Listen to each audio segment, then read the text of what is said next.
How many teams in baseball would take their starting shortstop over Francisco Lindor? I'm going to discuss that on today's episode of Locked On Mets. You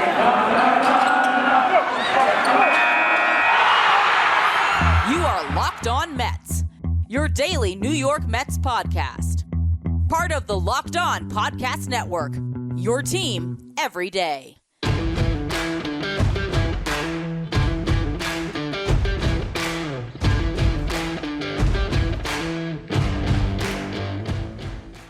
Hello to all you amazing Mets fans listening to Locked On Mets, part of the Locked On Podcast Network, your team every day. Thank you for making Locked On Mets your first listen every day. Locked On Mets is free and available on all platforms, including YouTube. Now on today's show, I'm continuing my crusade throughout the offseason of defending Francisco Lindor's name because there's so many recency bias warriors out here who look at one season and throw out what this guy's done throughout his entire career. So the exercise we're going to go through today is how many teams in baseball would take their shortstop over Francisco Lindor.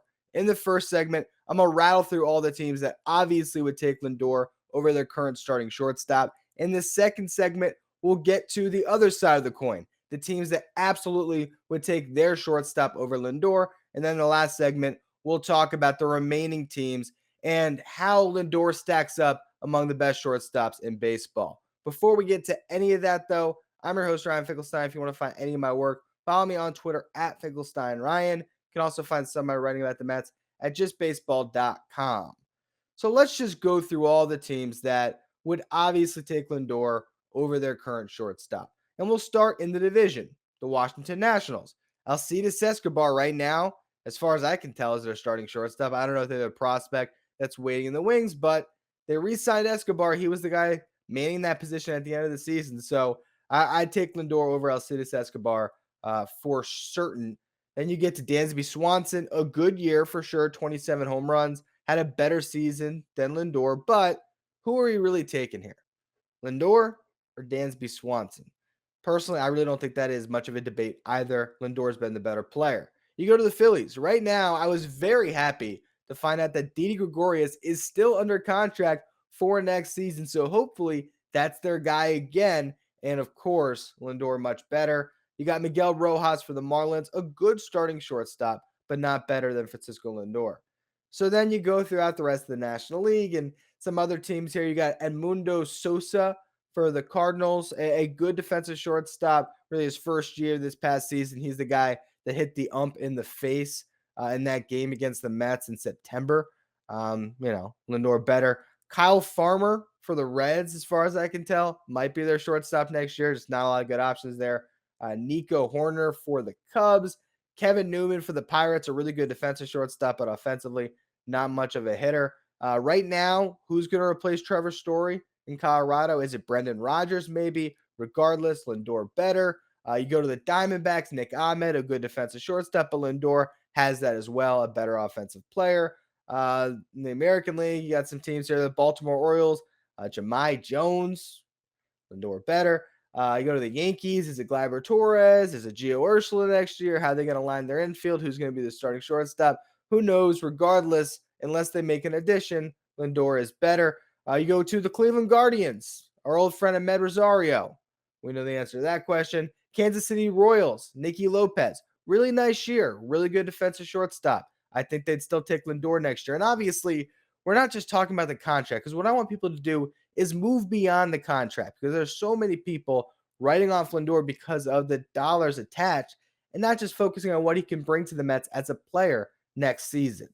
You move over to the Twins. Andrelton Simmons was their shortstop this past year. He's a free agent. Don't know where he's going to go. He comes back. If not, regardless, Lindor is better. Also, Jorge Polanco was previously their shortstop. And again, I like Lindor more than Polanco. You go to the Houston Astros. They're about to lose Carlos Correa. Who's going to be their shortstop? I don't know. But likely that player won't be better than Francisco Lindor. For the Mariners, J.P. Crawford. Probably his best year. Still not a great player. For the Oakland Athletics, Elvis Andrews. Again, would you take him over Lindor? No, you would not. Then you go to the Angels. They had Jose Iglesias playing there for most of the year. They cut him. He went to the Red Sox, actually did really well. one of the best minor league free agents out there right now. So that's an interesting player that the Mets could theoretically target if they wanted a backup shortstop. But regardless, when it comes to the Angels' current shortstop situation, not a lot of good options there. Luis Rengifo. Sorry if I mispronounced your name. He was the guy at the end of the season. Again, Lindor is better. So the point is, we just rattled off that's 19 teams that would take Francisco Lindor over their current starting shortstop. So already, before even diving deep into, going player by player and doing comps, which one's better, you can already say without a doubt, he is in the top third of the league when it comes to the shortstops. And that's potentially on the low end of what we could say by the end of this exercise. In the next segment, going to go through the teams that would absolutely keep their shortstop over Lindor. You got some teams with some really talented young shortstops that they want to see pan out. And of course, some incumbents that have been great throughout their career. So we'll get to all of that in just a minute. This holiday season, grab the protein bar that tastes like a candy bar or even better than a candy bar, and that is Built Bar, which is filled with so much holiday goodness, rich with decadent flavor, covered in chocolate, but amazingly low in calories, sugar, net carbs, and fat, while being high in protein, so you get the best of both worlds. Delicious and healthy. So many flavors to choose from, whether it is the raspberry bar, mint brownie, cherry, double chocolate, yeah, my personal favorite, cookies and cream, or peanut butter brownie. Built Bar gives you that extra fuel you need to bust down those mall doors and battle all the holiday shoppers. Or if you're just standing in an endless shopping line, Built Bar can give you that extra something you need to keep you going. So throw one in your jacket or purse. You never know when you're going to need it. This holiday season, if you want to cozy up with something warm, here's a little secret for you. You can dip your Built Bar into a piping hot cup of cocoa, let it melt a little bit, give your beverage a little bit of that Built Bar flavor. Plus, you'll have a nice melty Built Bar to go with it. If you want to try that treat or just try Built Bars, go to built.com, use the promo code LOCK15, and you're going to get 15% off your next order. Again, that's promo code LOCK15 for 15% off at built.com. All right, so now let's talk about the 5 teams that are set at shortstop that would absolutely take their guys next season, regardless of the money, over Francisco Lindor. So it begins with the young guns, right? This up and coming next wave of star shortstops. And Wander Franco is the next man up with the Tampa Bay Rays. Just signed that massive contract after only playing 70 games at the big league level, but was really impressive in those 70 games. Hit 288, 347 on base, 463 slugging, a 127 WRC plus, which again is weighted runs created plus, measuring hitters based on a league average of 100. So in his first taste of big league action, 27% better than your league average hitter. They're thrilled that he signed that contract. He's their franchise player moving forward. Obviously, they're very content with Wander Franco. You go to the Padres. Fernando Tatis Jr. I mean, if the guy's healthy, he can be the best player in baseball and potentially the next face of baseball. I don't think we really have to dive into the numbers too much, but there's one that popped to me. Career WRC plus of 153. It's ridiculous. So we know what Fernando Tatis Jr. brings to the table. He set the template for the contract that Lindor would get from the Mets at the $340 million number. That's why Lindor got 341. Then we go to the Toronto Blue Jays. Bo Bichette. He just had a really nice season where he hit 298, 343 on base, 484 slugging, 29 home runs, 25 stolen bases, a 122 WRC plus. An up-and-coming shortstop that they are very happy with. You go to the Dodgers. You got Trey Turner, who I'd argue could be the best shortstop in baseball going into next season. I mean, the year he just put up offensively, he is in a class of his own with what he does. I mean, the speed he brings to the base pass, the physics-defying slides into home plate we saw with the Dodgers, the home runs, the defensive shortstop seems to have gotten better year over year. Obviously, at the end of the year with the Dodgers, that was Corey Seager's position, so Turner did not play shortstop down the stretch, but we know what he brings to the table, particularly offensively. The Dodgers next season, very content with Trey Turner. That's why they are letting Corey Seager walk, or let Corey Seager walk, I should say. You then get to the Boston Red Sox with Xander Bogaerts. Now, there's going to be some other shortstops we're going to talk about next that you might think are better than Bogaerts, but let's pay some respect to the guy that since 2016 has the second best FWAR among all shortstops, and that's Bogarts. Number one is Lindor, which is why I am on this hill defending Francisco Lindor, because I'm still looking at the larger track record of what this guy has been and believing that he can be that again next season. But for Bogarts and the Red Sox, I mean, he's been their guy for a long time. They won a World Series with him. Offensively, a better player than Lindor. Defensively, not quite as good, but the Red Sox have their guy in Bogarts, and that's pretty locked in. Now we still have 5 other teams, though, where they have shortstops that you can definitely make the argument for being better than Lindor. But I'm going to argue the other side of it, of why I still think going into 2022, I might expect more out of Francisco Lindor on the Mets than I would these other guys on their respective teams. So we'll get to that in just a minute. BetOnline has you covered all season with more props, odds, and lines than ever before as the football season continues to march towards the playoffs. BetOnline remains your number one spot for all the sports action this season. Head to their new updated desktop or mobile website to sign up today and receive your 50% welcome bonus on your first deposit just by using the promo code Locked On. From basketball, football, NHL, boxing, and UFC, right to your favorite Vegas casino games, don't wait to take advantage of all the amazing offers available for the 2021 season. BetOnline is the fastest and easiest way to bet on all your favorite sports. Bet online, where the game starts. All right, so we are now down to a final 5 list of teams where I think they'd probably say that they like their shortstop more than Lindor, but I can make an argument for why Lindor will be better next season, or is a better bet to be good next season. And we'll start with the 3 that I think have the flimsiest cases for being better than Lindor. So we'll start with the Chicago White Sox and Tim Anderson. Now, Anderson clearly coming off a better season than Francisco Lindor. If you were to get a top 10 MLB shortstops right now list from MLB Network, Anderson likely ahead of Francisco Lindor because of the year he just put up. He had a career high 4.3 F4 this season. Here's the argument I make for Lindor. And even though Anderson offensively has been great the last 3 years, for sure, defensively, he is a good shortstop as well. Here's the thing. Throughout Anderson's career, this is the first time he's posted an F4 over 4. Lindor posted an F4 of 4 or better in his first 5 seasons in Cleveland. The only year he hasn't posted an F4 of at least 4 is this past year with the Mets. And then, of course, the COVID-shortened 2020 season. So you look at what Lindor has been, and he has 3 years at an F4 of 5.5 or better. So I get that because of recency bias, some would say Tim Anderson's better, but Lindor has certainly been the better player. And the one thing that I want to push back on, and I have discussed this in the past, but it's worth noting again, the reason why I am campaigning so hard here for Francisco Lindor to be the player he was is because I feel like we just watched him do that in the second half of this past season. If you go from June on even, so before the second half even started, those 79 games played, I mean, he was the same guy he's been. He would have been, if you just look at those stats, a 30-plus home run shortstop. If you had taken those 79 games and timed it by 2, he had 16 home runs while playing Gold Glove defense at short. And that is a player over a full season that's going to post F4s over 4 every single year. And so what we're all reacting to is a 2020 season that was unprecedented. No fans in the stands, COVID testing, an irregular break that came out of nowhere between spring training. You had the layoff period. Then you had the season starting off, 60-game season where he couldn't get his feet wet. People are judging that season.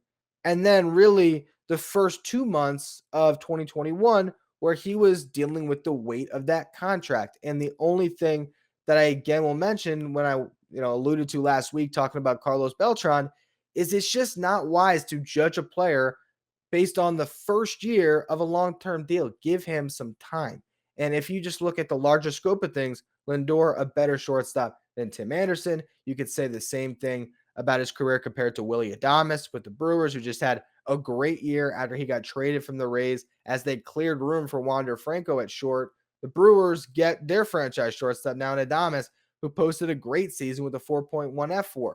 Still, the only year of his career when he's been that good. So I have questions if he'll keep that up and do it again next year. And I also think Lindor could post a 6 F4 next season.